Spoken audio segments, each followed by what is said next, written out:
5 seconds. Comments. இந்திய நாட்டின் தியாகிகள் அனைவருக்கும் என் வீர வணக்கம். கோட்டை கொத்தளத்தில் தேசிய கொடியேற்றும் வாய்ப்பை அளித்த மக்களுக்கு நன்றி. தமிழ்நாட்டு தியாகிகளின் மூச்சுக்காற்றை கொண்டு கட்டப்பட்டதுதான் இந்த நினைவு தூண்.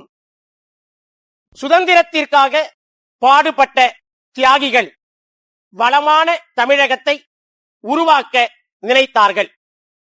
கொரோனா தொற்று ஏராளமான படிப்பினைகளை நமக்கு தந்துள்ளது. கொரோனா எதிர்ப்பு போரில் பங்காற்றிய மருத்துவர்கள், செவிலியர்கள், முன்கள பணியாளர்கள், அரசு ஊழியர்கள் அனைவரையும் பாராட்டுகிறேன். கொரோனாவால் வாழ்வாதாரம் பாதிக்கப்பட்ட மக்களுக்காக 4000 ரூபாய் 2 தவணைகளாக வழங்கப்பட்டது.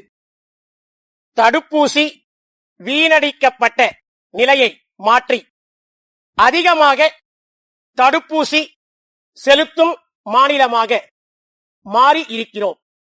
பொது வாழ்க்கையில் 50 ஆண்டுகள் உழைத்த நான் தமிழக மக்களால் முதலமைச்சராக ஏற்றுக்கொள்ளப்பட்டுள்ளேன் என்பது மகிழ்ச்சி அளிக்கிறது. பெரும் நிதி சுமைக்கு இடையில் முதலமைச்சராக பொறுப்பேற்று இருக்கிறேன். அரசின் பொருளாதாரமும் தனி மனிதர்களின் பொருளாதாரமும் தன்னிறைவு பெற்றதாக மாற வேண்டும். உங்கள் தொகுதியில் முதலமைச்சர் திட்டத்தின் கீழ் மக்களின் குறைகளை அரசு தீர்த்து வருகிறது. மதுரையில் அமைந்துள்ள காந்தி அருங்காட்சியகம் 6 கோடி ரூபாய் செலவில் புதுப்பிக்கப்படும்.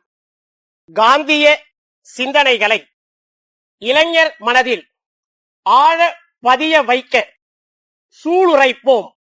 சாதி, மதம், இனம் குறித்த சவாலை எதிர்கொண்டிருக்கும் நாட்டை வழிநடத்த கிடைத்த ஆயுதமே காந்திய சிந்தனை. தமிழ்நாட்டு தியாகிகளின் மூச்சு காற்று மூலமே இந்தியாவின் சுதந்திரம் கட்டி எழுப்பப்பட்டது. இந்திய சுதந்திர போராட்டத்திற்கு பாடுபட்ட தமிழர்களின் பங்களிப்பு குறித்த ஆவணம் உருவாக்கப்பட்டு விரைவில் வெளியிடப்படும்.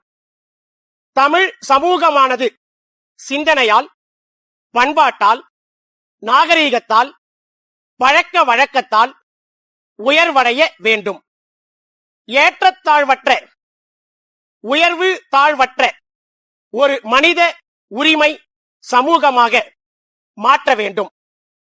அனைவருக்கும் சமமான உரிமை அளிக்கும் சமூக நீதி கொண்ட மாநிலமாக தமிழ்நாட்டை உயர்த்த வேண்டும். முதலாக விடுதலைக்காக போராடிய மண்தான் தமிழ்நாடு. விடுதலை போராட்டத்திற்கான விதை தமிழ்நாட்டில்தான் போடப்பட்டது. மேம்பட்ட தமிழ்நாட்டை உருவாக்க நினைக்கும் தமிழ்நாடு அரசுக்கு மக்கள் உறுதுணையாக இருக்க வேண்டும் என்று இந்த நேரத்தில் உங்கள் அனைவரையும் கேட்டுக்கொண்டு எனது உரையை நிறைவு செய்கிறேன். சேலம் முருகன் ஆடையகத்தின் மேலாளர், மதுரை வள்ளி ஆடைகள் விற்பனை நிலையத்தின் மேலாளருக்கு எழுதிய கடிதம். அன்புடையீர், தங்களுடைய 28 நவம்பர் 2021 நாளிட்ட கடிதம் கிடைக்கப் பெற்றோம். அதற்காக எங்களுடைய நன்றியை தெரிவித்துக் கொள்கிறோம்.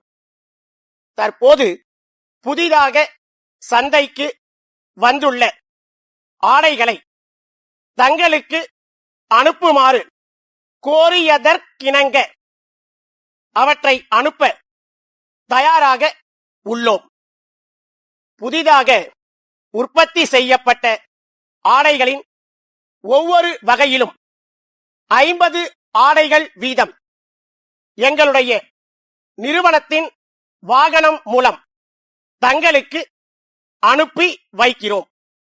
ஆடைகளை பெற்றுக்கொண்ட பின்னர் அதற்கான தொகையினை தங்களுக்கு ஆடைகளை ஒப்படைக்க வரும் எங்களுடைய விற்பனை பிரதிநிதியிடம் பணமாக அளிக்குமாறு அன்புடன் கேட்டுக்கொள்கிறோம்.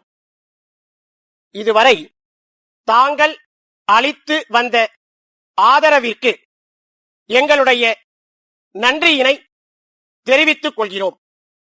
தொடர்ந்து நல் ஆதரவை எதிர்பார்க்கிறோம். தங்கள் நம்பிக்கையுள்ள